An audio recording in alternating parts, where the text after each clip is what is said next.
So the first ultra marathon wasn't smart at all. So basically what happened was I was at military free fall school with Morgan Luttrell. Marcus Luttrell, if you guys don't know, was the lone survivor, the guy. He was in a bad op went bad. He was the only Navy SEAL that lived. Long story short, you gotta get the book, read Lone Survivor, great story. Morgan is Marcus Luttrell's twin brother, and I was there with Marcus. So what happened was myself and Morgan were in free fall school. At the same exact time, Marcus was in the worst incident in SEAL history. So I knew that Marcus might be dead. He wasn't dead, everybody else was dead. So I actually brought Morgan, I actually told Morgan, hey man, your brother was in a bad incident. I don't know if he's alive, I don't know what's going on. Long story short, Marcus is alive, and I go on to want to raise money for families. All these guys died, they all had kids. I want to raise money for the Special Operations Warrior Foundation. It's a foundation where 100% tuition goes to these kids to go to college, full tuition, whatever. So I found this great foundation. I'm gonna raise money for it. So I said, you know what? I have to Google something that's evil, something very hard. I knew nothing about ultra marathons. I hadn't even run a marathon. I knew nothing about this world. So I Googled the top 10 hardest races in the world. And what comes up is a Badwater 135. It's a 135-mile race through Death Valley in the summertime. I thought it was a stage race. I thought it was a race where you run like 20 miles, set up camp, barbecue outside, and then go run some more the next day. So I called the race director up at the race and said, hey, Chris, his name is Chris Costin, I want to do your race. So we had a long conversation. I was much heavier then, and I hadn't put running shoes on in over a year. How heavy are you at this point? I'm around between 240 to 270. Whoa. I'm in there. I'm in that range. My weight has varied a lot through the SEAL teams and out of the SEAL teams, so I was a heavy guy. But the long and short of it all was I hadn't put running shoes on in over a year. I was a big time power lifter.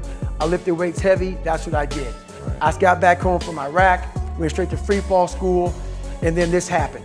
So I called Chris Costin up on a Wednesday. He says, look man, the only way you can qualify for my race is to run 100 miles at one time in 24 hours or less. There happened to be a race that Saturday, so 4 days later. And he said, if you qualify by running 100 miles or less in 24 hours, I will consider you my race. I'm gonna cut to the chase. I signed up for this race. It was called the San Diego One Day, where you run around a 1 mile track for 24 hours to see how many miles you can get. My goal was 100 miles. So I got to mile 70, and I cleared 70 miles in like 12, 13 hours pretty quickly. But I was done. My feet were broken. I was stretch fractures, shin splints, muscles were tearing. I was in bad shape. I was eating Ritz crackers and drinking Mileplex. That's all I had. No water, didn't know what the hell I was doing out there. Had on some tube socks. It was just ridiculous. It was a clown show. So I sat down at mile 70, and at this time I was married. And I look at my wife and I was like, I'm messed up bad. So I literally start to turn white. And when a black guy turns white, you're pretty fucked up. So here I am, I'm all fucked up in this chair. I'm at mile 70, I got 30 fucking miles to go. I'm jacked up. I gotta go to the bathroom, and the bathroom's like 20 feet from me. It's a porta potty. I can't get out of the fucking chair. So I'm peeing blood down my leg. Whoa. Pooping up my fucking back, and I got 30 miles to go. And I can't stand up because my blood pressure's all messed up. I've been in 3 hell weeks, Ranger school, overcome so many obstacles in my life. This last 30 miles of this race is when I realized a human being is not so human anymore.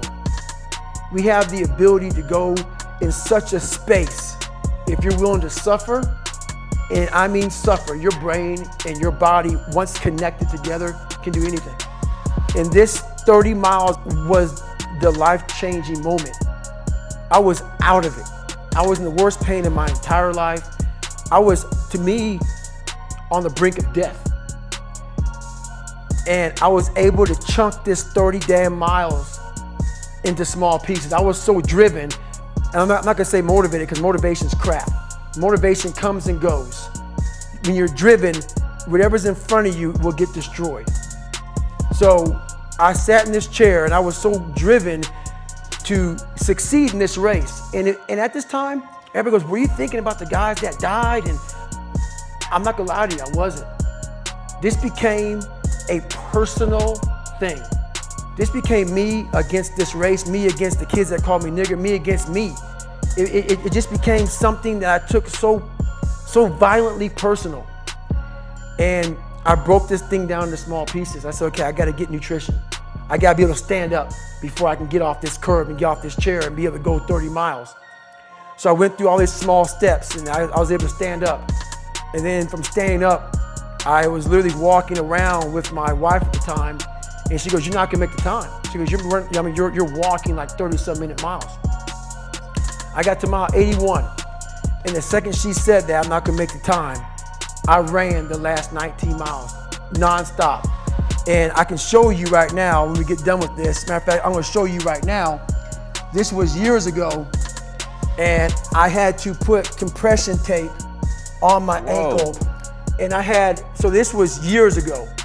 I had literally the size of $50. I had to get compression tape, and I taped up my ankles and I taped up my feet. And that's how I got through that race. Was it like a hematoma? I mean, what happened was, like my shins hurt so bad from having stretch fractures that the only way I could continue on was I taped it so I wasn't doing the flexor motion that activates your shins.